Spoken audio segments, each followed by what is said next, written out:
Well, hello everybody, and welcome to another Gnomon industry event. Thank you for being here. Before we get started, I first want to just thank Dell and NVIDIA. It's thanks to their support that we're able to do these kind of free events for the community.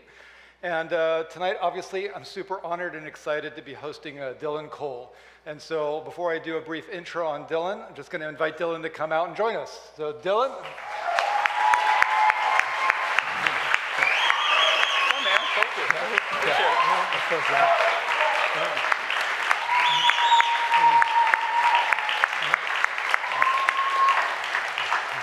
And I'm just going to say a couple brief words and then hand it over to Dylan. So the first thing is, I first met Dylan about 20 years ago, which is pretty crazy because some of you may be aware of these things. So the Gnomon Workshop DVDs that we released a long time ago, back when Dylan was 10. And I was looking at it, I just was looking at the back, and I was just like, this is pretty funny. So I'm just going to read Dylan's bio from the back of the DVD. Because again, this is 20 years ago. Dylan Cole is a leading matte painter and concept artist, specializing in work for film, television, and video games. After graduating from UCLA with a degree in fine art, he took his painting skills to the computer. He got his start with a brief stint at Illusion Arts on Time Machine. Smaller jobs as a matte painter and concept artist led him to working at Rhythm and Hues on Daredevil. He then left his native California to go to New Zealand to be a senior matte painter on Return of the King for Weta Digital. He returned to the US as lead matte painter on Chronicles of Riddick for Rhythm and Hues, where he transitioned to visual effects art direction on The Ring 2. He has also done freelance matte painting on many different films, including I, Robot, Van Helsing, Sky Captain and the World of Tomorrow, and The Aviator. He is currently doing concept design for several video game companies and continuing to do matte painting on such films as Memoirs of a Geisha and The Lion, the Witch, and the Wardrobe. So, pretty cool. Has Dylan been doing anything for the last 20 years? I guess we'll find out this evening.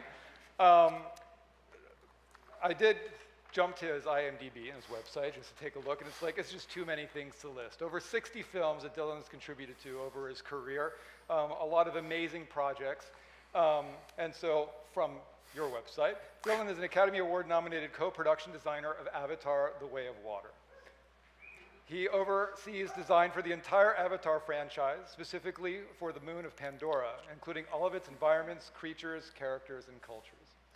A veteran of the industry for over 20 years, he's contributed art to over 60 films, and then lists just so many credits, and I'm sure we'll see some of those this evening. So anyway, huge thank you to Dylan for being here. Obviously, we have an amazing gallery show that we've put together over the last few days with Dylan, so after the event, we're all gonna head up there. We've got Dylan's new book that's gonna be available in the store for purchase for those of you who want to, and then Dylan will be up in reception by the gallery to sign later. We'll talk more about that at the end. But anyway, with all of that out of the way, I'll hand it over to Dylan Cole.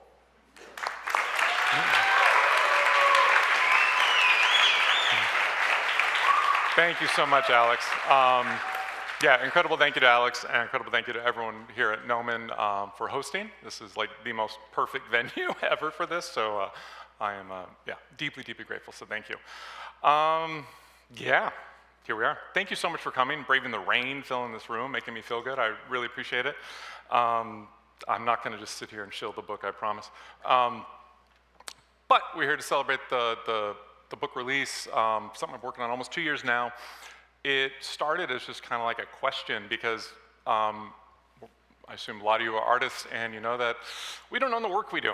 It's a kind of a nightmare. Like everyone dreams of having a book, but it's getting the rights is just kind of impossible. I looked into a little bit, it was just prohibitive. But then when Disney bought Fox, I kind of went, a lot of the work I've done is now under one roof.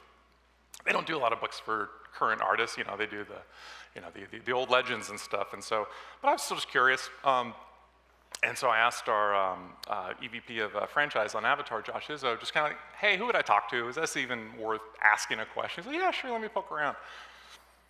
Inside of a week, I had a pitch. Inside of 2 weeks, I had a book deal, and it was just like, oh God, okay, this got real very quickly. And then they partnered me with Inside Editions and working with them, and yeah, so it really came together, and I'm extremely proud of it and happy to share. It's cool. There's the book you guys are going to see out here, which is the little one. That is, and then there's a collector's edition, which is the IMAX version. It's gigantic. It's 1.5 times size, and it's all limited edition stuff. But that's not here yet. But it's, so yeah, I was super honored that they chose to do a collector's edition as well. But the, I jokingly call this small. It's a big book that's almost 300 pages. But anyway, but how we got here. I was a kid of the 80s, grew up on a steady diet of Star Wars. Wear it on my sleeve, I don't care, it's fine. I'm in this business because of Star Wars. It's fine. Arguably, oh, for sure my favorite set of all time. Definitely my favorite movie. So, but I was a kid, loving it. These are kid drawings that I did when I was about 17. No, I'm kidding. I don't even know. I think that was probably a gift to my mom, and then Boba Fett, I was just staring at the action figure. But I didn't fathom how movies are made. You know, it was something unattainable. Something really cool happened. Star Tours opened when I think I was 7 or 8, and my parents kindly took me.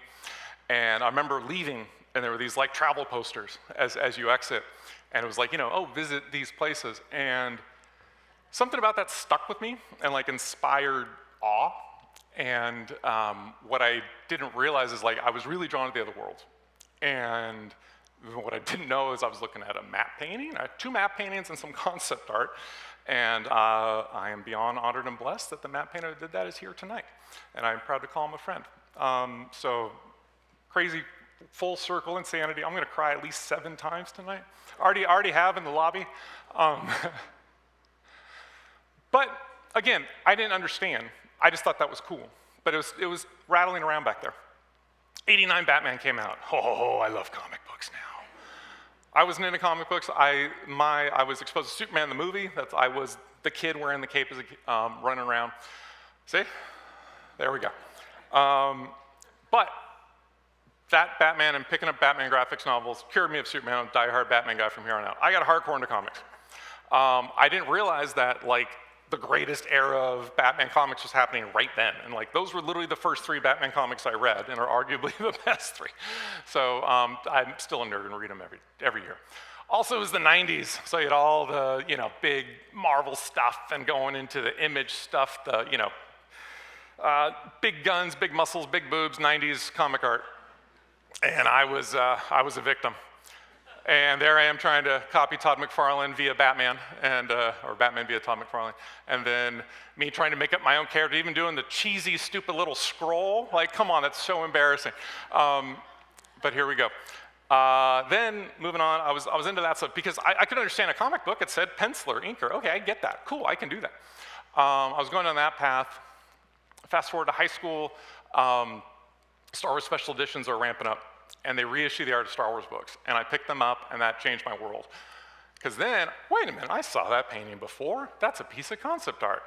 Okay, and then I was seeing concept art and then credited, like, oh, this is what happens. People design this stuff. This is incredible. There's that full map painting by Michael Pangrazio. And then, more so, was like getting these 2 books. I remember pining over these in the bookstore. There's Michael Pangrazio doing a map painting of a ship hangar. And you know, seeing this stuff blew my mind. I'm like, wait. So some of my cool favorite epic shots were paintings on glass by people. And I was the type of kid that was never, we'll get to that, I was never intimidated. I was intimidated in a good way. I was intimidated in a be inspired way. They can do it, why can't I? Not that I was arrogant to think that I could, or that I should be able to, but that it was possible. And so I was like, okay, it's a person doing it. Let's learn, let's practice. And so it was just this kind of like brute force insanity of me just becoming obsessed. Coinciding with that, I also was starting to pick up art books. Drew Struzan, recently just passed. Massive inspiration. I'm fortunate to do some movie poster work here and there, and I'm always thinking about him just as master of composition, and then also realized, oh wait, you literally illustrated my childhood. And so I was like, okay, cool. And then here I am, I think I was like 17 or 18 when I did this, just kind of trying to do my collage-y type thing.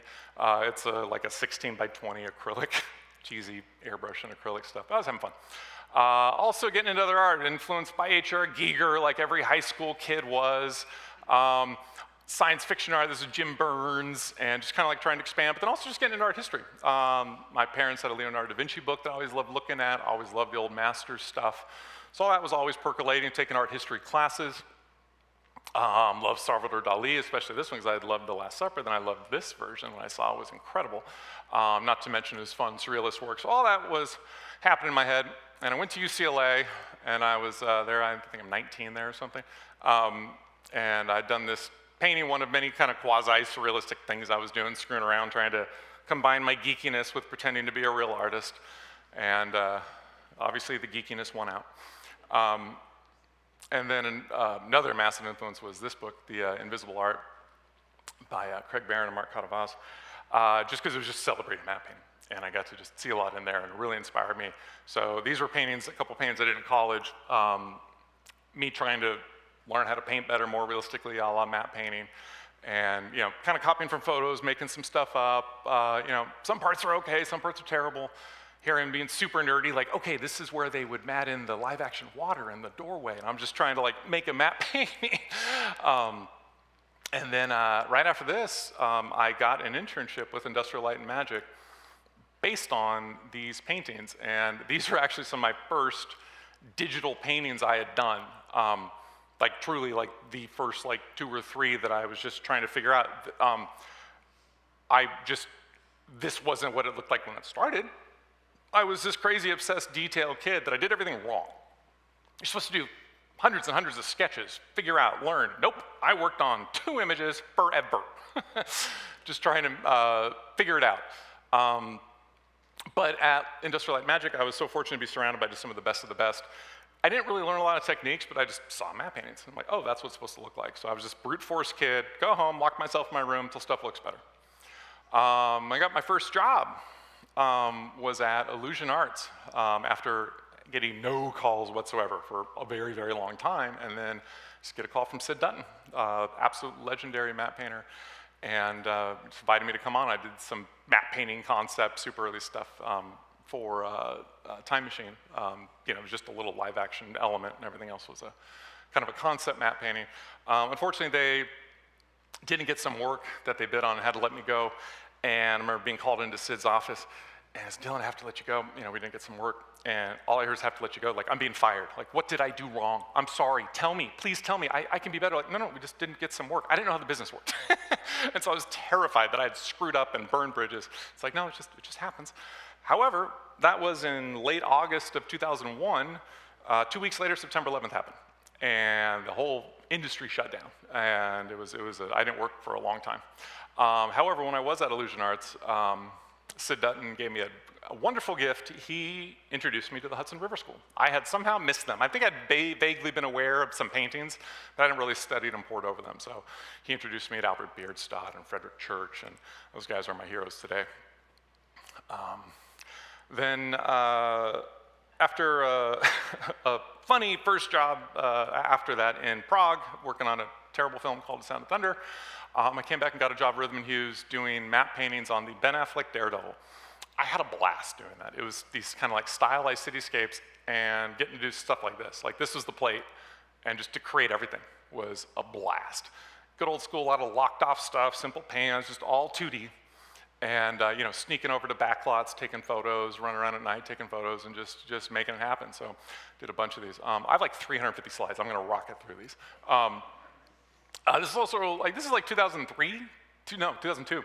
And we weren't doing as much 3D projection there. Nothing was like 3D rendered. So we would build in the perspective change into the painting. So I did it as a curved perspective that the comper would just pan up on it as it was following Daredevil doing a backflip. So definitely had to break up my perspective chops there and try and make my dad proud, who had taught me perspective at a young age.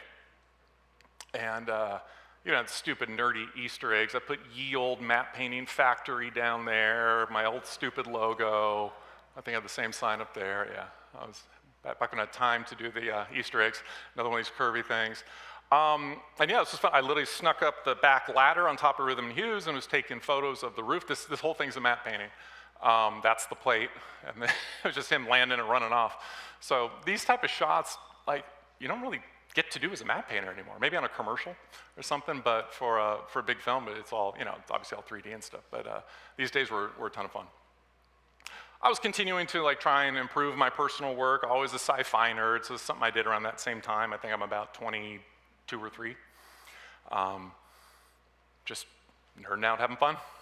And then big thing happened. I had the opportunity to go work on Lord of the Rings. And the hilarity of it was I was a 23-year-old hired as a senior map painter. And I was fortunate, I had a representative at the time, because everything's, like I had sent portfolios everywhere, but they needed people, and thankfully, trusted the word of my agent, like, well, he can't really show much, but he kind of knows what he's doing. So I got to go down there, and obviously being around the miniatures was incredible. Getting to do a Rivendell map painting was super cool, and work with those miniatures. Lord of the Rings was cool because like the first one came out when I was still in college, and it blew me away. Like, this is amazing. I want to do that. I literally graduated early to try and like get going, and it worked out.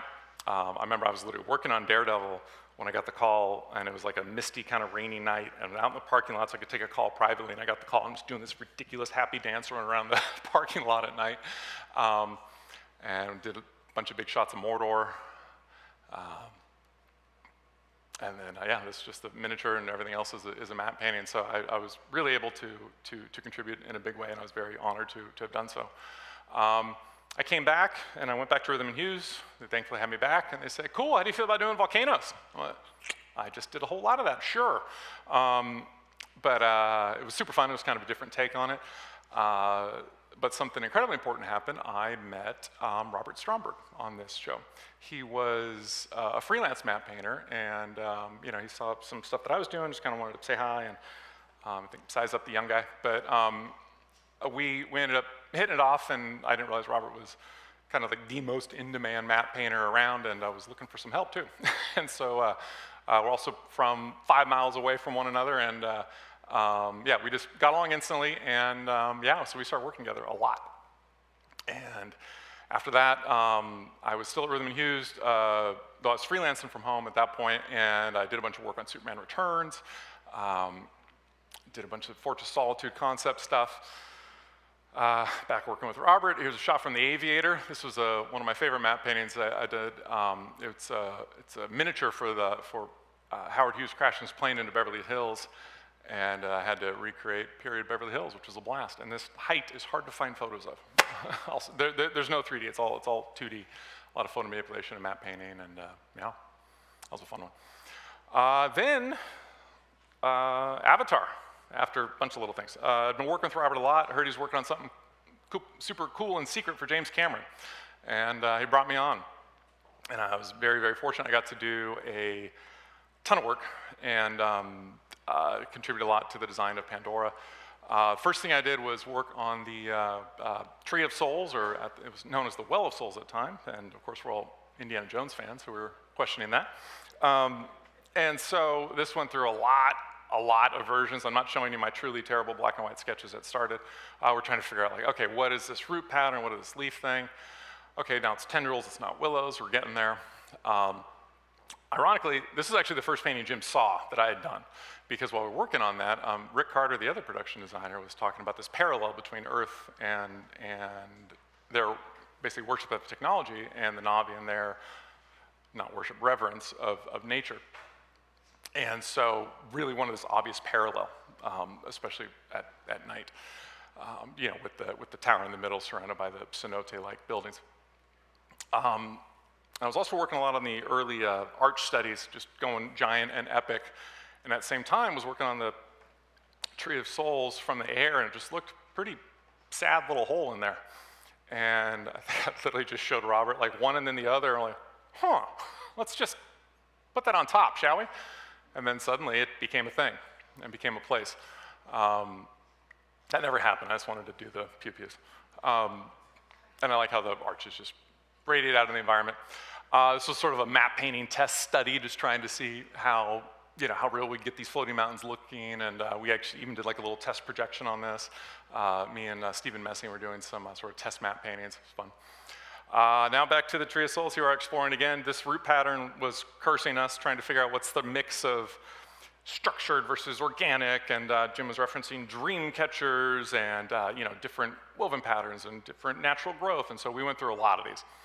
And one night, I think it was after this one, Jim was just getting frustrated. He's like, no, I want to darken like this, and I could see him getting a little more frustrated, so instead of letting him spiral, I kind of quickly darkened it and started painting, and he's like, oh, okay, let me see what you're doing there. It's actually after this one. And then I darkened it, and there he's at my desk, and a little tongue sticking out, drawing. He's like, yeah, that looks like fun. And so then I just kind of set him up. I'd have him, help him sample color, just brush size or whatever, and then he was sitting there painting the root pattern. I was art directing James Cameron. Visual evidence.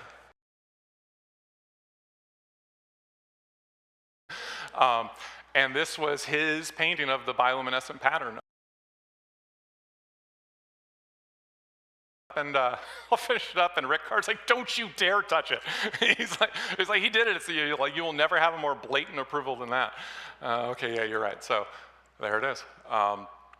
Also just kind of helped develop some of the final look of the Hell's Gate stuff, doing some kind of quasi matte painting, visual effects art direction stuff. Just a few random paintings. I always like this one with the, Jim always described the rocks like boats in the water. Tons of mass moving very slow, knocking off bits. Did a lot of work on the bioluminescence, leading, based on a lot of the wonderful foundation Robert Stromberg had done. And I just kind of live for these kind of wide shots. It kind of goes back to the Star Wars thing, where I wasn't trying to do Star Wars. I was trying to evoke the feeling that it gave in me of just wanting to go somewhere, somewhere aspirational to want to be and just see for real. Even the dark, messed up stuff, I still kind of want to see. I don't want to live there, but I think, oh, that'd be kind of cool to see. Let's see. After this, I ended up leaving Avatar somewhat abruptly. My dad had passed away suddenly, and so when I came back to work, I did this freelance thing for Halo, and I just thought it was just super fun. I just sci-fi nerd. Okay, I've been doing nature stuff forever. Let me just do something fun and techie, and I had always liked the art book, so I did this. I have a quick little breakdown, just simple, nasty sketches. I like to show my sketches because they're terrible. It's just this goes here, that goes there. I don't have any good style to it, but it's just kind of plowing your way through. And then, I did some rough 3D. They kind of supplied me with some game model stuff I was just bashing together, and then developed, rendered, and painted over to come up with that. Always liked them. Then working with Robert again on Alice in Wonderland. And I always joke, I only like about 5 paintings I've ever done. All artists will understand that feeling. It's like, nah, it doesn't matter, I hate it. This is one of the 5 I like. I always like this mushroom one. It was fun. And anytime I can just create something out of whole cloth, it's a blast. And so, yeah, I didn't put the guys in there. Yeah, don't grab my mushrooms. The final shot didn't really look anything like this, but I like the painting. Also had fun doing this, the rabbit hole. Steve Messing and I ran to a prop shop kind of close by, went around and took a ton of pictures of random shit, just looking up, and used all that to populate this. It was really fun. And yeah, did a lot of work on the White Queen Castle. Here's a Tea Party set, sort of like a visual effects paint over. They'd already done the live action. There's the plate, and then they had like a rough previs layout, but wanted to take it in a more whimsical, fleshed out direction. And that became a guide for VFX. Again, it didn't quite look like this. They stripped out a lot of the atmosphere, but I like the hazy moodiness. More Mushroom Forest, Absalom. Absalom's a beautiful painting by Michael Cooch thrown in there. Yeah, I love doing this stuff. Running around all over my neighborhood, taking pictures of anything and everything I can. Worked on the Red Queen Castle, based on a beautiful sketch by Daphne Yap. She really did that kind of broken heart concept. And yeah, it was just really fun to bring the mood to it and render it up. Just this fun keyframe of the army coming out. Again, a lot of Michael Cooch's work in there to create the characters in the army. And yeah, just literally threw the Red Queen back there, just was trying to figure out this red landscape so that it worked, which was quite hard, actually. yeah, this is all this garden stuff. It's all just, driveways, pathways, retaining walls around my neighborhood, just taking a half day, just walking around with the camera. We have so much stock now and so much 3D. A lot of people don't do that, and even I don't do it as much, but there is something so valuable and so tactile about shooting your own reference and using it. Just White Queen Castle at night. I was doing a bunch of freelance matte painting. In fact, I think I did this on Avatar. I remember Robert and I both doing matte paintings at the Avatar offices for other projects. And this was for Golden Compass. Sort of a 911 fix. That was fun. Sort of, romantic, stylized view of Oxford. And then was just freelancing around. Like I was fortunate at this point. I was working at home, juggling a ton of projects. I did this for the opening shot of Eagle Eye, and it's shot up in the Eastern Sierras, and minimal set. And after having done so much fantasy stuff, it's nice to just do this kind of just invisible, old school style matte painting. Yeah. And then also working with Robert again on John Adams' TV show, sort of an unfinished matte painting. I've done a bunch of this stuff, and this was just super fun to explore this. Also was doing some concept art for Clash of the Titans. We did some super early pitch art on that. And and any opportunity to do these sort of epic cities just makes me happy. Then several years later, worked on the sequel. This was a concept painting for Tartarus. I enjoyed the sort of, mountains being ripped apart and rocks flying over the place. Matte painting for The Road. Again, like I don't get to do this stuff that much anymore, at all. But I do love this sort of kind of invisible, classic style matte painting. Then I had the immense honor to work on Tron Legacy. My co-designer on Avatar, Ben Proctor, though we both worked on Avatar 1, I don't think we said 2 words to one another on it. This is where we actually really worked a lot together. Ben was visual effects art director, and I was freelancing. And this was the first painting I did on the show. Certainly not the first version. The irony is I was working on this and Alice in Wonderland at the same time. And so talk about splitting your brain. But it was super fun to juggle. And so I remember I was trying to do these quick early sketches because like Ben and David Levy had like really established this thing, and my brain's just trying to wrap. And there's way too many zigs and zags. This is terrible, but it was a fun start, and to kind of see where it went.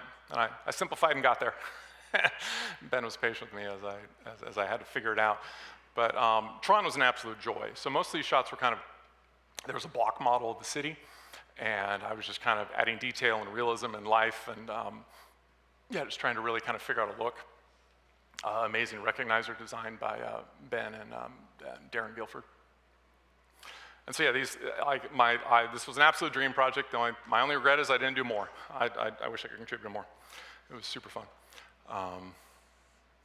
Yeah, and so a lot of these I would get layouts and renders from Ben, and so I included his signature there because he, was instrumental in these compositions and designs. I was just kind of doing the make pretty. We're doing some backlot extensions where that's what they would build, and these were sort of like, visual effects art direction, conceptual matte painting, whatever you want to call it. But it was all about trying to get that tactile reality. They don't want just a bunch of, fake stuff. It's like, no, like where are the rain drips and how does that water flow down the building and all that sort of stuff. Like on the top right there on the windows, those sort of details we were after just to make it a real place. And it's so funny now being a production designer, and working with others before it was so many different styles of production designer. There's like the arm wavy reference gatherer, and then there's the people that'll do a little napkin sketch, and then I hadn't worked with anyone like Darren Guilford handed me a 3D model, his whole 3D model. I'm like, oh, okay, cool. you know what you want, this is great. And so, he had a really nice detailed block model to work over. This is the interior of the, what's called the rectifier. And lots of beautiful costume work that I stole from Phil Saunders, and I'm blanking on who else it was. I apologize. Also worked yet again with Robert on Oz the Great and Powerful. I had the honor of doing Emerald City, which was super fun. Really embraced the old kind of deco, kind of Hugh Ferris shapes, and really had a blast doing this. And we called this the intestinal landscape. I don't know why, it just made sense to me. Felt good, I did it. don't think there's any direction there, just sort of have fun. And then also around this time, I did my own children's book. I was, we founded a development company, kind of a creative development company with Robert and I in the third floor previs. And this was a children's book I'd done called The Otherworldly Adventures of Tyler Washburn, which is sort of an IP I was developing. And did a quick children's book, and I joked that I learned how to do everything the wrong way. But I would love to return to it and do something like that again. It was a fun learning experience, just trying to bring more detailed, kind of modern type concept art look to kids' books. I don't think I would make it look quite like this, but it was fun. Here's a different one. I was doing a pitch concept for Candyland, the movie, and they wanted it giant and epic, and so I did the Easter Bunny Argonath, like the Lord of the Rings guys. And thankfully, it was close enough to Easter where I could go buy some Easter bunnies. And I just remember like running there buying like the block chocolate. I think, like Trader Joe's would sell like the block chocolate, and then random like, boxes of candies. And I think I made a little 3D candy cane canoe and photographed, I don't know if those were Skittles or M&Ms, I think M&Ms, like a chunk, and tiled them all. And I had way more fun than I ever should have on this painting. It was a blast. It's fun to take something so silly, so serious. You just treat it as real as you would Lord of the Rings. Also worked on a pitch for, if you guys recognize the mic, a remake of Akira that will be sacrilegious to many, because this one was going to take place in New York with the Brooklyn Bridge right there. But I had an absolute blast doing the city stuff. I hadn't done some sci-fi city, swoopy cyberpunk stuff. It was super fun. Did a few of those paintings. Did a lot of matte paintings on Conan the Barbarian. With Jason Momoa, not the best movie, but it was a lot of fun because I got to design a lot of the environments and then do the matte paintings. And this was even fun. I literally got to go supervise a plate shoot at Big Sur and then strategically use the rocks to stick temples on, so the interaction was great. And so yeah, I actually had a blast on this film, just doing classic style matte paintings. This painting, I was thinking about that Jabba's palace painting from Return of the Jedi, like, oh yeah, here's my chance. And just kind of classic composition, sunset silhouette city, just framed, and yeah, it was super fun. I also did some, one of the Transformers was number 3. I was working with Michael Bay, Nigel Phelps, and Ben Proctor again, just doing, I got to play with Cybertron, which is super fun. And come with this sort of, hexagon, pentagon structures, and really helped conceptualize the whole opening of the film. It was a ton of fun. I had fun with those paintings. And then a big moment came. Robert, with all his success and Academy Awards, had the opportunity to direct Maleficent. And he was a first-time director, and he asked me if I wanted to come along and be a first-time production designer. And I was floored, and I didn't even consider being a production designer. Robert and I chatted a little bit when he was working on Avatar, but I was just kind of happy making images. In my mind, production designers didn't do art. No, I like doing paintings. Well, I saw Robert and others do it. It's like, okay, cool, that's possible. And so yeah, it was basically like, hey, help me do some paintings for a pitch, and if I get it, you get it. And I did. I think this was the 3rd painting I did, shamelessly taking the Disney castle and cladding it in iron for a story point. This was actually the first painting I did on Maleficent, just like, hey, what's a lush, beautiful fairy world? And started with a super loose sketch. I always like to show loose sketches because it's like, they're crap, but everything's in the right spot. And the values are decent. And so it's just like, put everything in the right spot. I don't care if it's pretty. This goes here, that goes there. And you can see I stuck to it pretty slavishly, but if the bones are working, the final image will work. This was a painting. It was funny, when I was doing the book, completely forgotten I had done. I had not seen it since I did it. And I liked the shameless Ivan Earl Sleeping Beauty inspired castle and trees, and we were really chasing that look for a while. In fact, I even did a study where I took a frame from Sleeping Beauty and tried to do like, okay, what's the realistic version of that? And this was a pain in the ass. This took forever. It's probably the hardest painting I did on the show. We ended up not going that way for a variety of reasons, but ended up much more embracing like honestly, more like a Hudson River School, more like a romantic type of view. And so still very much honoring that composition, but this is what the shot became. I think it was actually cut, the final one. We were going to do a transition from this to winter, where all the leaves would blow away and stuff, but I think it's ended up being cut, but I really enjoyed these 2 paintings.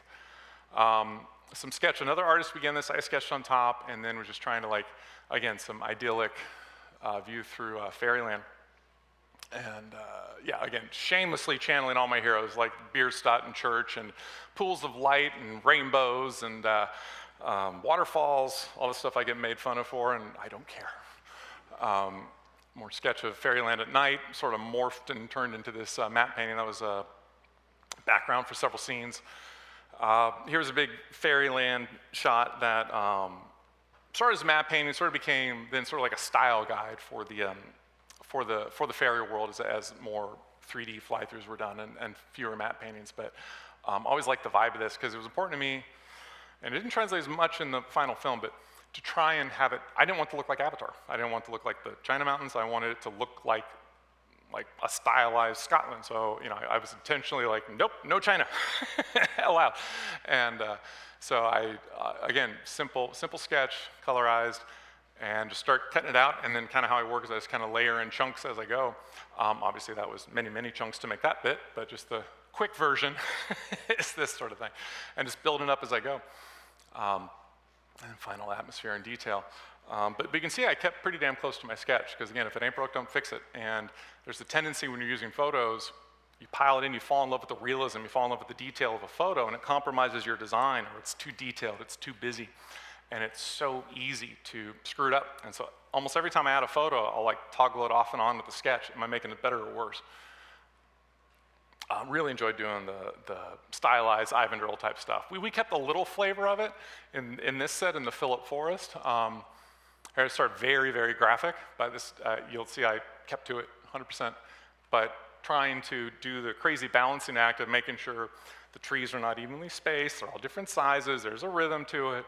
And you know, I was obsessive enough to keep all those on separate layers, so it's just like moving, just a little bit here and there, just to fill that balance. And it's just like, once it sits, it kind of works. So I kept that pretty slavish. But what it became, here was our practical set, and then that was a matte painting. So we tried to keep some of that DNA in, but you know, marry it up with the realism. But I was pretty happy with it. Here's another shot that we did. You know, you get enthusiastic greens folks doing wonderful work, but then they're sometimes stopping up the opportunity to extend it. So sometimes you got to carve some stuff out to see some views. Again, super loose, nasty sketch turns into that. Just trying to figure out her castle, because I was really big on wanting her to have her castle, and as scripted, she didn't.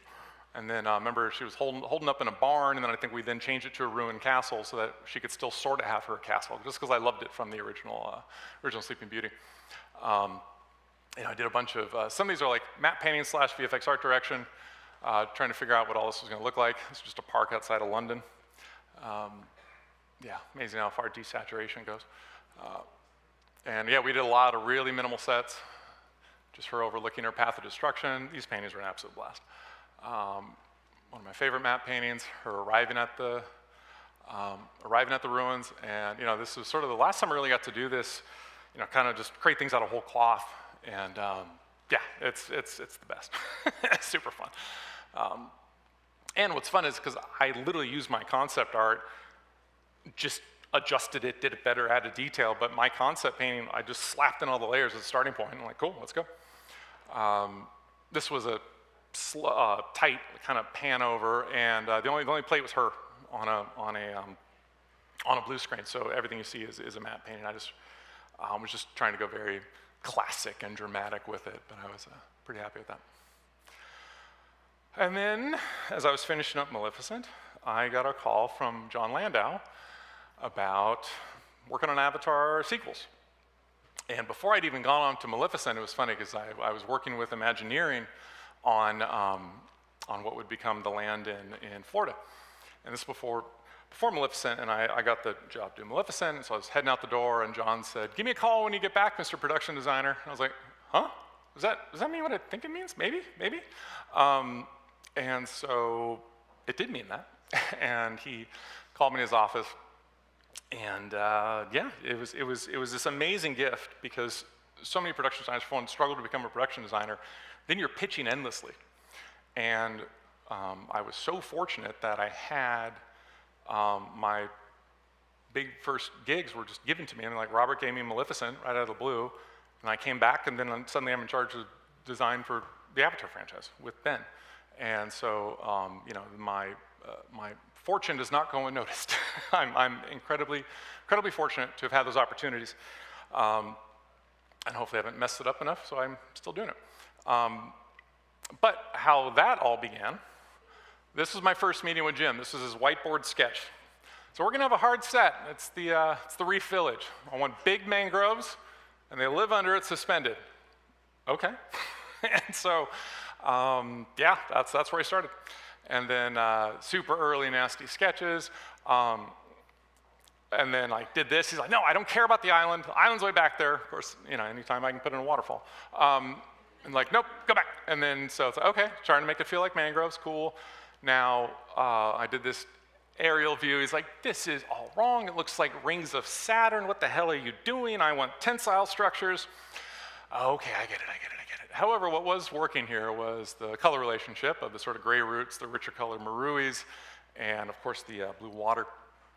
And started, yeah, here's my nasty little, very simple model, like projecting like old concept art from Avatar 1 of shields or sitting mats on there, and just, yeah, so that's my kind of quick nasty render. And anything I can do to get out of 3D as soon as possible and back to painting, I'm happy. And that became this. Now, I do not pretend to take credit for this. We had an incredible art department that worked for many years to design every single little bit of detail. And this was far and away the hardest thing I've ever done in my life. The biggest design challenge by far. And it took years. And I think we got there where it felt, and you're like, how, why? It takes a lot of work for something just to feel kind of natural. There's a quote that I like, and I'm not sure if it 100% applies to this, but I'm gonna say it does. You know, good design is like the ending to a good story. It is unexpected and inevitable. And it just works, it fits, it's surprising, and it's new all at the same time. And so that's what we strove to do there. And yeah, here's a shot inside. So what I was kind of doing at the end, after working massive teams and our amazing lab building, our virtual art department that we call our lab, building the practical sets that I was constantly art directing and working with them, and I would do these paint overs. And so I like to kind of come in at the end and kind of help unify it all. Like, okay, we have all these disparate elements, but how does it all feel? How does it all come together at the end? So that's kind of what this painting was. And there's a shot very similar to this in the film. I threw this in as just kind of a total random wrong avenue, but I had a lot of fun doing. Jim wanted this fractal reef, and I'm like, cool, let's go. And I went a little crazy. He's like, no, it's underwater. Coral doesn't grow above water. I'm like, does that have to be coral? Could the oceans ever receded? Was there an earthquake? Come on. Didn't go for it, but it was fun. And of course, that became something more like this. Because the whole point of Avatar is to be able to relate to it and relate to, you know, it makes you reflect on our world. And so if it's too alien, you can't do that. We took a little detour in the middle of doing the Avatar sequels. Our little side project was Alita Battle Angel. And we had heard about this film for a very long time. Like some of our friends that worked on it was like whispered about it was this cool other project that Jim had. And so we basically begged John Landau to let us do something. He's like, no. And then finally I was like, okay, let's go. And it basically, the Avatar art department became the Alita Battle Angel art department. We worked with Robert Rodriguez's team in Austin. And Ben and I split duties, again, in a different way. I was in charge of all the environments. Thank God I got to do straight lines and cities again after all that natural stuff. And then, and Ben was doing all the cyborgs and character stuff and robots. But yeah, this is, again, when I talk about the 5 paintings, that's one of the other 5. I had a lot of fun with this. And it's all 2D. And I just started with, because I like the idea of the pipes running through the city. And too often we see pipes are an afterthought. It's like the Blade Runner, like retrofit stuff. And I wanted to go the other way around. Let's start with pipes and build a city on them. So I started with these refinery pipes, mashed a couple together, cut them out, drew my perspective, and then just kind of went for it with just all my usual photo bash and paint to detail this up. And yeah, it was super fun painting. It kind of became the style guide for Iron City. I was also heavily involved in designing Zalem. Worked on some early stuff of that with Steve Messing. And did a lot of the factory design. The irony of this is that it's a lot of the side wings are literally the the Theodore Geisel Library, the Dr. Seuss Library. So something so happy and wonderful in San Diego, I turned into this oppressive factory. Another fun painting of the crashed Erm ship. I'm like, ooh, I want to do spaceship design. I want to do spaceship. And there's a waterfall, and it's in the greenery. This is me, this is me. And so this is like version 1, and it was just like, oh, this would be cool. And so I just kind of did it, and Robert liked it, and it was just kind of the thing. It's like, cool, well, I'm done, that was fun. And then, so I just kind of did some super quick kit bashing stuff. I took some motorcycle seats and just mashed them around, and did a quick texture pass, and just painted it up in Photoshop, and did the painting. But what I didn't realize is that I designed the rest of it, because there were these space scenes. I was like, God damn it. So I had to take it out, rebuild, redo, and I think I have a couple of space shots in here. It's kind of that whole, pipe life thing I was talking about. Like, oh, you can have a walk and talk. Let's put it somewhere interesting. Again, just love and embracing the pipes and the color. And like once we realize like we're not doing Blade Runner, it's dystopian in a different way, but it's colorful. So we embrace this. We looked at a lot of Cuba was a huge reference, because the story takes place on the equator, and so we did a big Latin American feel, and just wanted to have color. It was just kind of rare in this sort of movie. There's the ship I had to redesign. Instead of just a couple engines sticking out, I had to figure out the whole rest of it, and it was fun. First and I think only time I've designed a spaceship for a movie. It was fun though. Really wanted this aggressive animalistic head to it. And yeah, so the back did not have that bottom engine. It was just chopped in half. It was a nasty thing. I think I have a breakdown in the gallery you guys can see later. Okay, back to Avatar. Working with Jim, continuing to design stuff, trying to figure out, well, okay, what is this fractal reef? And then I did this paint. It's trying to come up with these sinewy coral structures that evoke this fractal reef and awe and wonder. And Ben Proctor went, oh, it's a teddy bear. God damn it, Ben. You ruined my painting. So I ruined it all for everybody now. You see it. You can't unsee it. You can't unsee it. Goddamn teddy bear. I drew that for this presentation. You're welcome. And then, however, I was still enamored with my structures, and so I was still fighting to get some of this sort of corally structure above water. So I literally took the layout and did the above water version. Jim liked it, but it was kind of like it wasn't needed because we had the roots doing kind of the similar type vibe. But had fun with the painting, and I have less of a teddy bear in there, but it's there. One more time. There we go. Here's a painting that was sort of kind of like how I talked about with the refilled stuff. Just kind of was a painting to bring it all together. Using all the department's wonderful work, from all of our amazing creature design to the coral to this started on a rough lab layout, and just kind of bring it all together. How's it all supposed to feel? So it sort of became a style guide, and I was happy with this painting. Did a lot of work on the Cove of the Ancestors. Didn't realize I designed it until after I had designed it. So that's in the movie, but what happened was we just needed designs for this, because we had done some stuff that looked like the film 1, floating mountains over the water, and it's like, okay, it's kind of what you would expect. We need something different. It's called a cove, and there wasn't a back to it. And okay, we kind of need to know that there's a cove, and I had always loved doing all the arch stuff. So I was like, well, we have the arches because there's the tree here too. Okay, well, it's underwater, let's invert it, and I just kind of quickly did this quick mock-up, render, paint over right before a meeting. And Jim was like, okay, that's cool. Okay, I don't know. It was just sort of in the mix, and then put it up on the wall. We had nothing better. And flash forward several months later, reading the script, and then they come under the floating island to reveal the majestic inverted arches. And I'm like, oh, okay, I guess it's approved. He wrote it into the script. So that's always fun and surprising. And then flash forward several years later, this is the lab's model, because I had exported my crappy geo. They did some better work on it. And then this was their lighting that I took and did a paint over, just more of a photoreal look at it. So I was trying to figure out textures and stuff to give to pass off to Weta. But so it was this kind of fun full circle to revisit. Did a lot of underwater exploration stuff. This was one of the first concepts I did, exploring this large Gorgonian coral and doing it at night, because everything looks cool in bioluminescence. Did concepts for the flight to reef. Again, super quick, nasty sketch, but if it ain't broke, just finish it up. And that, flipped horizontally was pretty much a shot in the movie. So that was wonderful. Did a lot of work on the seawall, just trying to create these different areas. Because what I loved about a lot of the Way of Water, especially out on the reef, it's open. Like we had so much busy jungle in Avatar, so it was just nice to have this open feel to a lot of it. It's funny, they released this as part of Avatar 2. However, this is an Avatar 3 piece of concept art. You actually see this moment a bit in the trailer, but I like the simplicity and power of this. I took a lot of photos of like waves crashing on lighthouses and used that as the basis for a lot of it. Got to cap it off, and I was fortunate to do 2 posters for the film. I was like the IMAX simplicity one, but Jim liked the very kind of classic type of look.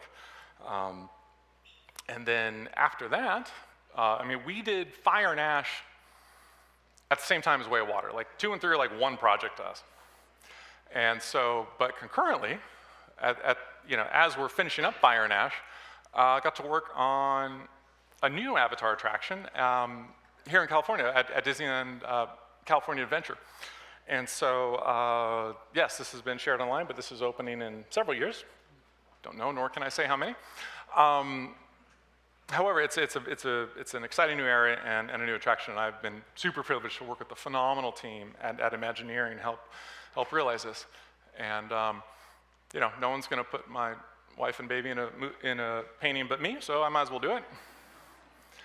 I've also, I mentioned I did some work on the World of Pandora in Florida, and I periodically will also do paintings like this to, for like marketing and merchandising and all this stuff. And these are a blast because you get to kind of like take the land, but then do it how I would do in a movie. And this was a lot of fun. And there's let's see, wife, son, 2 best friends, and so it's fun. But yeah, so this was a concept for the ride that was released as being evocative. And here's another recent piece. So what's fun and what's great working about Imagineering versus the first time around, production designer now, but I've had a lot more experience with the project. But so they'll kind of come up with like a general idea of what they want to do. And then I work with them or do concept art myself to really flesh it out, make it feel Pandoran. So it's this really fantastic partnership. And again, they've been wonderful to work with, and really enjoy doing this type of work. So we get to see some new fun stuff that ties into a little bit of what we've been doing on Fire and Ash with the swamp. This is all just kind of doing all the old tricks, just super rough 3D layout, but mainly just a whole lot of photo manipulation and painting and endless balancing and tweaking. This was an earlier look at what the exterior is going to look like, but there's a lot of the DNA still in there. This is back to Florida. This was for that water ride. So it's a much different, smaller boat. But I really enjoyed this image, and then we actually did a version of this where we stripped out the boat and turned it into like a view on Pandora again for the marketing stuff. But it's really fun to just kind of, again, as I always say, like, bring it all together, figure out how it all finally looks and feels. This was, super early art for the, going back in time. This is what I was working on when I told you that John said, come see us when you're done. Yes, this was the idea for the floating mountains in Florida. We kept more or less to that. All right, fun stuff, new stuff. Avatar, Fire and Ash. I have no idea what time it is. How long am I yapping? Yeah, okay, cool. I'll power through this. We'll be right around an hour. So they've released a few pieces of concept art. Very excited to share, of course, the whole film with you guys. It's going to be out in a month. And this was a fun painting that I got to do. Unfortunately, I'm taking more credit than I should. Zach Berger, amazing creature designer, designed the Night Wraith, or Ashley as we call her. I was voting for Freddy 40 Fingers, the mob boss name, but I got overruled. But I wanted to do a shot of just really showing off Ashley and the Ash people flying in here. And so started with our rigged lab model. At this point, it had already been designed and on its way. I just kind of realized, we don't have a good shot of this. So again, Zach's model decimated by the lab and rigged. And so I just started with hero view. One of my favorite quotes from Jim is, the main thing is to keep the main thing the main thing. And it sounds stupid, but it helps. Like what's the shot about? Cool, period, the end. Like, don't have a ton of other stuff. The shot was about her. Start with an iconic pose of her. Just look at that model. So got the pose, nice and backlit, just the textures. Just did all the basic passes you would normally see. And then just get me into Photoshop as fast as humanly possible. Had a model of the Cove of the Ancestors that I had, got the lab model heavily painted over, rendered, again, usual passes. Trying to create some depth, create a quick background. Now we're all in Photoshop. Get her, cool. Again, main thing, main thing, main thing. Shamelessly doing all the compositional stuff. The arches are surrounding her. The curve of the planet goes right through her. Any and all tricks to get you to look at her, right? Including making it brighter behind her. Your eye goes to the point of most contrast.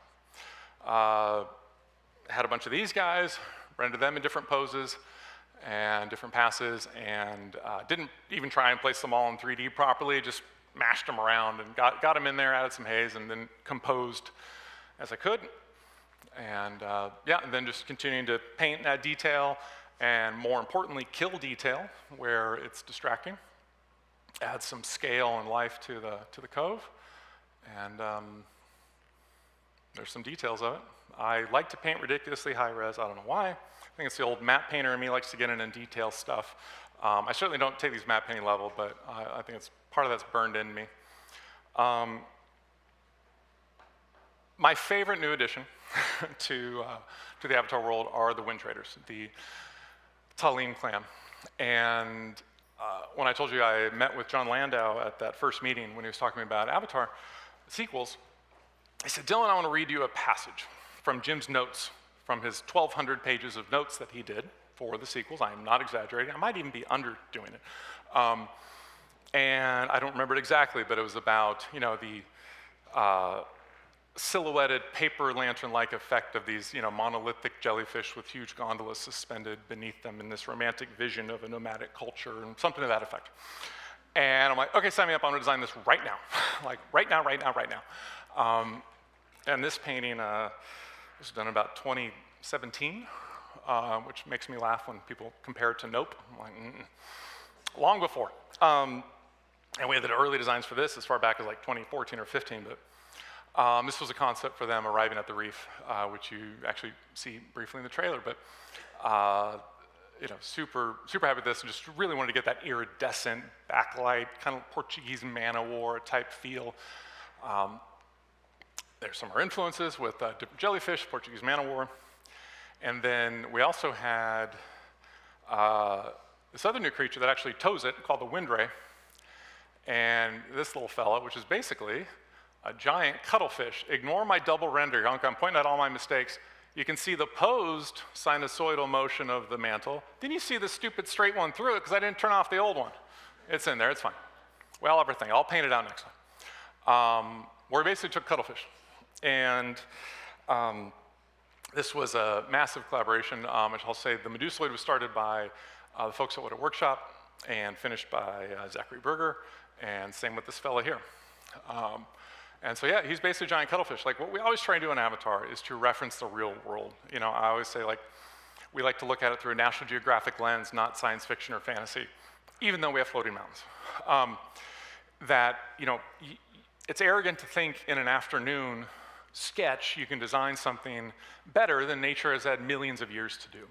So even if you don't do it exactly, and we definitely don't just straight up lift, start with inspiration, start with the metaphor, because you will identify with it in some fashion. And again, the whole point of the Avatar franchise is to recognize themes and concerns on this, fantastic adventure on an alien world, but it helps us reflect on our lives and our world. So we always try and look for some real reference. Now, how I created this, just started with basic layout. Again, my super crappy sketch. I love doing lasso tool sketches. Just super quick shapes, like, yep, this goes here, that goes there. Cool. And it's all about that composition of where to move that stuff. And, it's just like, okay, how do you balance it? How are they different sizes? How do they flow? And then I just wanted like a foreground little hello moment, just wanted a nice beauty moment of them either arriving or leaving the reef. Just throwing in all the basic elements, and again, I like to do this as simply as I can so I don't get lulled into detail where it's just like, okay, let's make sure composition's working. Started slapping in Polyphemus, starting to render up layers. It's all 2D at this point, throwing in some photo elements, trying to get a nice mood to this sky. You know, toggling the layers off and on to make sure it's working. Then I start, you know, getting that horizon tone, starting to introduce some bioluminescence in the water. You know, throwing in some islands, just hazing them out so they're not distracting. Again, simple lasso tool shape, but then once you start carving it up and adding some layers of atmosphere and clouds, then suddenly it becomes much more realistic. I don't think I even did any photo texture on it. I think it's just a silhouette with some haze on it. Painted some other islands in front. Some water I'd shot that I use in every other painting I do. I think I shot that 15 years ago in Hawaii or something that I use all the time. I'm starting to just layer it in, and give it life. And then time to do the main attraction. So again, I did this later in the process. You know, this was the second hardest design problem of the Avatar sequels because it's not just the one thing, it's a system of three. We have the Wind Trader gondola, which is what we call basically the big hanging galleon that's hanging from the Medusoid, the big giant jellyfish blimp, pulled by the giant inflatable cuttlefish. And so you're like, okay, cool, how do we make this all work? This went through many, also years of design from many talented artists. And, you know, had the pleasure of directing and trying to orchestrate and get this all to work together. And funny story about the rigging on this thing, you see all those ropes and tie points. It's actually fairly legit, and it kind of works. So we purposely designed the creature to have those, we call them veins, the sort of wings or the bow tie, because it is basically acting like a sailing vessel, right? So you kind of designed the creature to suit the needs of the story and what you want. But we had to figure out how to actually angle it, because we're literally steering it like a ship. So we figured out where we would need the hard points, how those things collapse, where they would go, how they'd be redirected, using, you know, fair leads around the ship. And it got to the point where we were doing performance capture. We had built a huge set that filled the stage of this entire top deck, because we had big action sequences, and we also had a whole below decks, and we had a ton of rigging. So, you know, Navi can do the whole Errol Flynn swoop down and run up and down this rigging, and you know, big battle and stuff. So it was a massive set. And then Jim being Jim was like, okay, cool, and so we're gonna be tacking left. Which lines would they be letting out? Which should they be pulling in? Okay, I'll be right back. And working with our amazing concept artist, Jonathan Bach, who really did lion's share of this work on the gondola, we literally made a manual on how you fly this thing. Okay, you wanna tack left, you wanna tack right, you wanna slow down, you wanna stop. It was crazy. But, you know, he was happy, had all the guys doing the right thing. Literally had laminated manuals on set. But back to the fun painting. So just did some basic renders. A lot of this is dialing in the materials that I will continue to refine in the painting, but just trying to get some basic translucency, usual render passes. You know, we got diffuse reflection, transmission. And I just like, okay, just again, I don't try and make it look good in 3D. Just give me all the passes so I can mix in Photoshop. Get me back in my, in my comfort zone. And here we are, starting to integrate it, moving stuff around, haze, detail, bioluminescence, even though it wouldn't be there, it was fine, it's fine. And then starting to layer in the foreground with some photos, and we had some 3D models of some of the Mechaina. I posed for something else, stole him, made him waving, had her, flipped her around, and so I just wanted to make a little vignette in the foreground, and then just add set deck and detail and some of these pools, and just wanted to create kind of a just classic nice shot. So there's that painting. And I've been very fortunate to continue doing the posters. I designed and finished the Varong poster. Clearly it was based on an amazing render by Weta that I just balanced and touched up and rendered and finished and did all that good stuff. And I did that poster, and that was just released yesterday. So that was exciting, a little last minute addition. Was thrilled to do a Wind Traders poster, and this stuff is just an absolute blast to do. So Very fortunate. And then brings us just about up to date.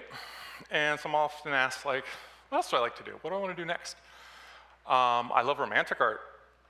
I love this sort of kind of classical stuff, these ruins, or, you know, my wife in a bathrobe painting.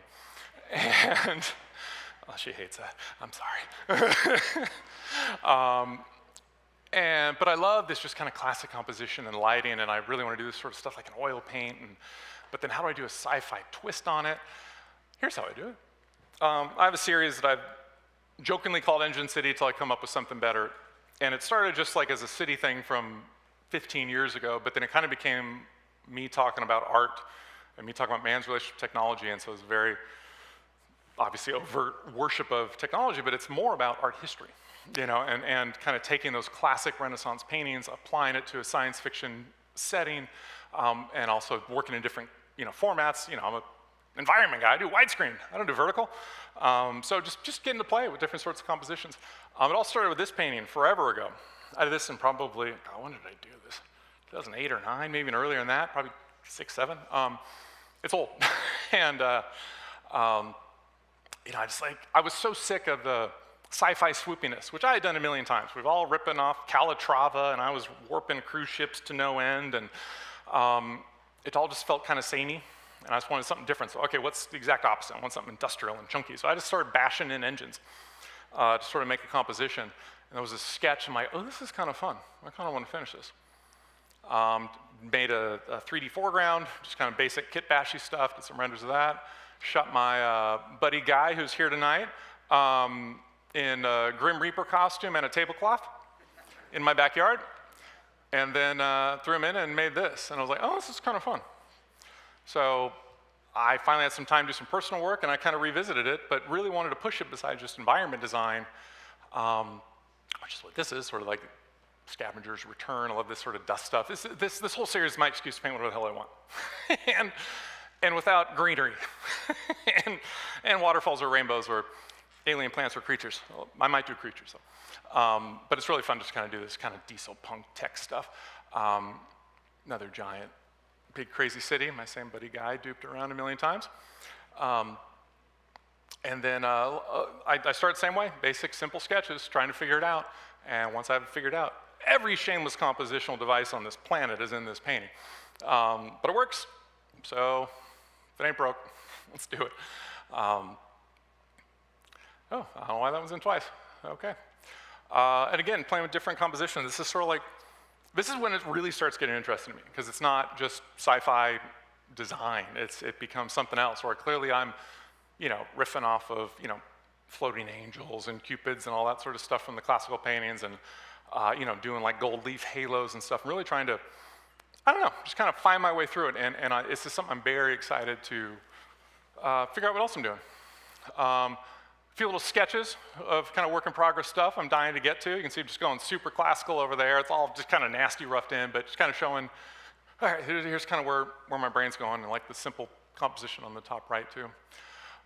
In addition to that, I've been very fortunate in the last, God, it's been almost 10 years now. This feels like 2, to have gotten back into painting. I hadn't touched traditional paint in years, and I met some people are now, I'm thankful to say, good friends, Brian Mark Taylor and John Burton and Dave Dibble at a conference, and they just, after a talk like this, just wanting to chat, and I was like, okay, cool, hi, and oh, we're oil painters, okay, great, and they showed me their work. Oh, holy shit, you're incredible. And then we just got talking about painting, and they were instrumental in getting me back painting. And so I was actually, John Burton took this photos up painting with him at Big Sur. And so plein air painting has been a blast. It gets me outside in nature. Everyone's like, oh, it must be so relaxing. No, not at all. It's freaking hard. But the point is, I'm furious only at that. That's my world. That's my nightmare. And I'm tuning out everything else. So it's kind of a form of meditation. Sometimes the meditation goes flying when I throw it because I hate it. But yeah, so I fortunately we have a cabin in the Sierras that I get to get out and get to go paint. And of course, I only show the ones that I don't absolutely hate. There's many, many others. But you know, I don't have aspirations to be a landscape painter, but I find it gets my brain going. It's good to figure out how to manipulate paint again. I never really had done much oil at all. I was more of an acrylic guy, so it's all very new. But I have a lot of fun with it. So, you know, people ask about the future and kind of what I want to do. It's some mix of all this, and you know, some stuff down at Laguna Beach. Yeah, these are all small, quick, hour or two. You know, just it's also fun to be loose. My work is so damn detailed and obnoxious and tight and fussy, where it's just nope, get the big brush and just leave it alone. And so it's very freeing. And sometimes East meets West. And I was fortunate on my book. James Cameron agreed to do the foreword, which was, you know, was a huge honor. And I painted this as a thank you to him, and I gave it to him. And yeah, so that was wonderful, and he was appreciative of the classic art and doing, of course, something fun and Pandoran. And so what does the future hold? Something with that plus that equals, I don't know. But I'm excited to figure it out. I love creating imagery. I love creating worlds. I love challenging myself. I love learning. And I'm excited to see where that takes me, and I'm excited for you to continue to share it with me. Thank you so much for coming. I am so grateful, so honored. Thank you.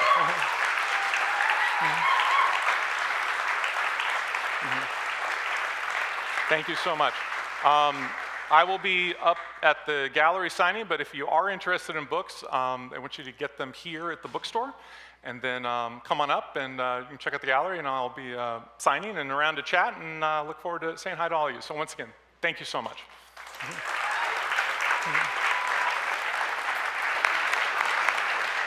All right, everybody. So just to clarify a couple things, did you want to do a couple minutes of Q&A? Any interest, or do you want to head? We can do a couple of that. Yeah, let's do it. All right, so we'll just do it for a couple minutes before we head up to the gallery. And so Lily's coming over with a microphone. And so raise your hand, and we have a little soft mic that can be chucked around. So just raise your hand. There you go. Test. Thank you. So I know you mentioned you did some work on the world of Pandora, as in like the stuff that's at Disney World. Have you had a chance to visit the area at all? And how did it feel, if you did, to walk through that area knowing you had worked so hard on it? It was super cool. I got to go there a couple times when it was under construction, like a work trip, and it was surreal to sit there with a laser pointer giving notes on actual floating mountains and like to actually get kind of art direct the thing in reality, because we're used to all this stuff existing digitally. And then I got to go for the opening, and that was amazing.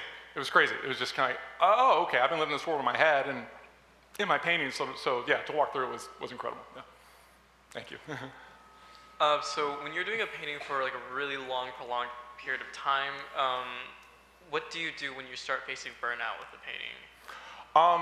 I try not to take that long. I know it sounds stupid, but like most of those paintings don't take longer than 2 or 3 days. So I try and bash it in as fast as I can, kind of get excited about it. The other thing I try and do is work on multiple paintings at once. So if I do get burnt out, I can jump around as much as possible. But like, if the painting like takes me more than a week, I'm in hell. And it shouldn't. Yeah, obviously some of the crazy giant detail stuff, but like even the complicated paintings, like the Alita Battle Angel City one, I think I did that in about 2 days. Yeah. Thank you for the amazing work, and Thank you. I Where am just I have a looking? question. What is the thought process when you capturing accurate lighting? That's a challenge. A lot of it just starts with finding a photo that has the right mood, even if it's totally different subject matter. Start with a photo that has the right lighting. I don't care if it's rocks or you turn into buildings or vice versa. All the lighting keys off the sky, especially, obviously if we're talking exteriors. So the sky is key as a starting point, and then you look at the rest of the photo so that you understand how things react to that sky. I'll cheat a little bit with some exposure stuff, seeing more into the details, but I try and, the matte painter in me tries to obey it as much as possible. So yeah, just trying to find a photo that you like for general reference.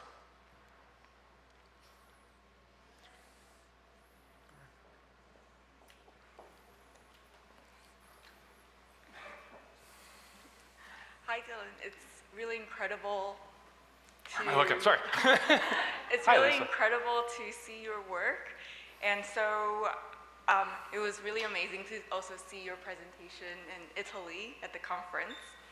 So on the way back on the plane, they have options to watch many movies, but in preparation to see your talk, I got to see Avatar, The Way of Water again. And it's really incredible to see your work and how it blends seamlessly in the movie. And also it's just so inspiring to see your process, that there's a human quality in your work, and that I can see it on the big screen, but now seeing you and your friends and family here, it's such a incredible experience being here. Thank you. So I also want to ask you, since they say whenever you climb the highest mountain, inevitably there will be periods where we go down in the valleys. So as a creative myself, I would like to ask you, especially since you've worked on such incredible,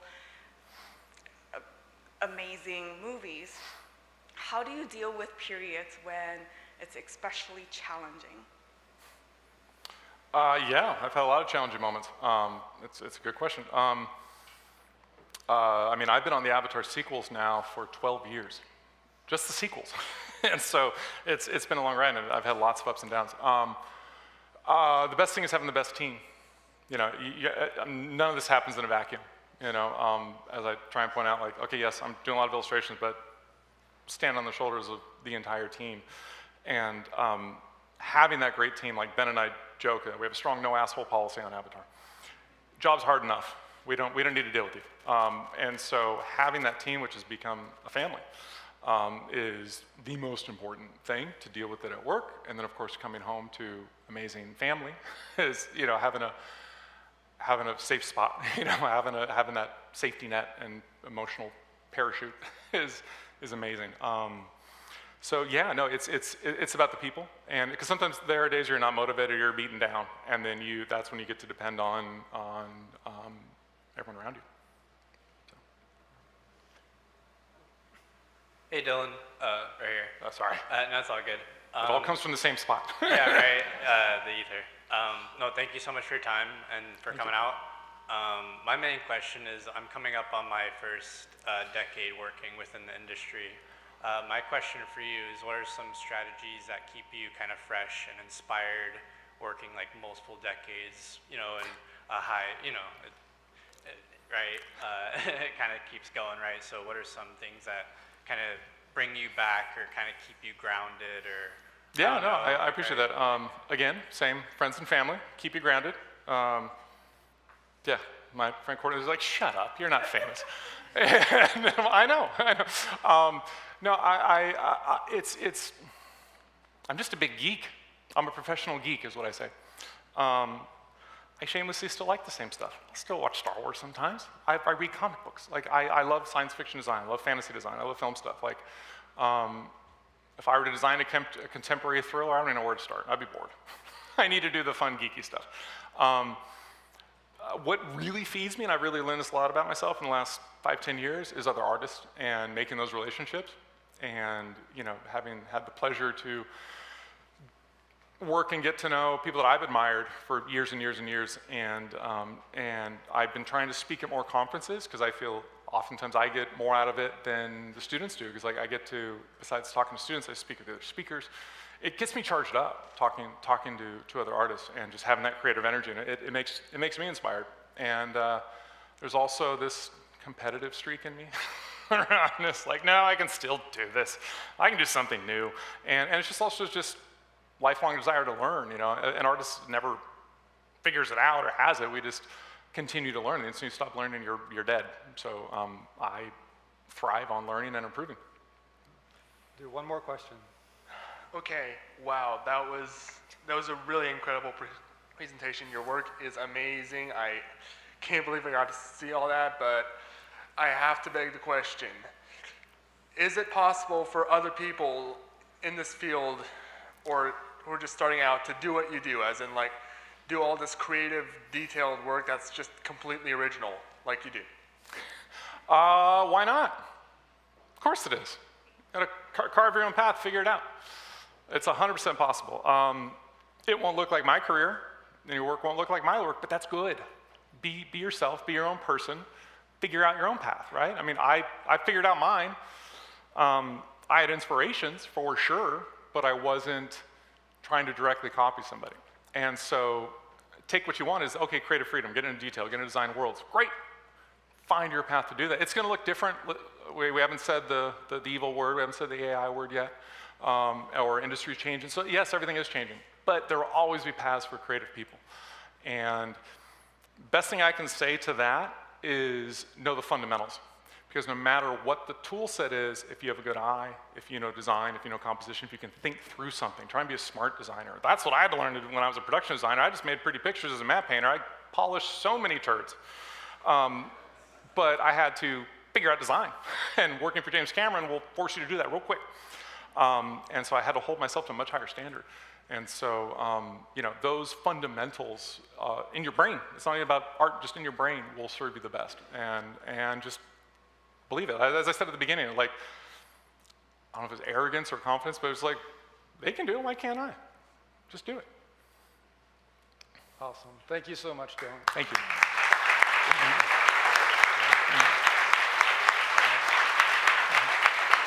Thank you all. All right, so we're now going to continue.